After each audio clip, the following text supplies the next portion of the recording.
Hi friends, welcome to killer channel. Friends, ఎవరైనా మా ఛానల్ని సబ్స్క్రైబ్ చేసుకోకపోతే సబ్స్క్రైబ్ చేసుకోండి. ఎవరైనా మీ డాగ్స్ అమ్మాలనుకుంటే మా ఛానల్ త్రూ మా ఛానల్ వాట్సాప్ నెంబర్కి మెసేజ్ పెట్టండి. ఫ్రెండ్స్, ఇవాళ మీకోసం స్నో వైట్ పమ్మేరియన్ పప్పీస్ తీసుకోవడం జరిగింది. ఇది హైదరాబాద్ దగ్గర అత్తాపూర్లో అవైలబిలిటీలో ఉంది. అండ్ దీని ఓనర్ ఏం చెప్పారంటే ఇది 40 days పప్పీ అని చెప్పడం జరిగింది. అండ్ ఇది మేల్ పప్.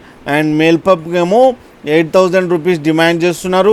అండ్ రేట్లో స్లైడ్గా నెగోషియబుల్ ఉందని చెప్పడం జరిగింది. అండ్ ట్రాన్స్పోర్టేషన్ ఫెసిలిటీ అయితే ఒక 10 kilometers దాకా అయితే ప్రొవైడ్ చేయగలమని కూడా చెప్పడం జరిగింది. ఫ్రెండ్స్, మీరు చూడొచ్చు పప్పి ఎంత యాక్టివ్గా హెల్తీగా ఉందో. కింద మిల్క్ కూడా తాగుతుంది ఫ్రెండ్స్. అండ్ స్నో వైట్ కలర్లో ఉంది ఫ్రెండ్స్. మీకు ఎవరికైనా నచ్చితే టైటిల్లో కాంటాక్ట్ నెంబర్ ఇస్తాను, కాంటాక్ట్ అవ్వండి, మాట్లాడండి, తీసుకోండి ఫ్రెండ్స్. అలాగే ఒకసారి డీల్ సెట్ అయిన తర్వాత అన్ని డీటెయిల్స్ చెక్ చేసిన తర్వాతనే అకౌంట్లోకి మనీ పంపాలని కోరుకుంటున్నాం ఫ్రెండ్స్. అలాగే మా ఛానల్ని సబ్స్క్రైబ్ చేయడం మాత్రం మర్చిపోకండి ఫ్రెండ్స్.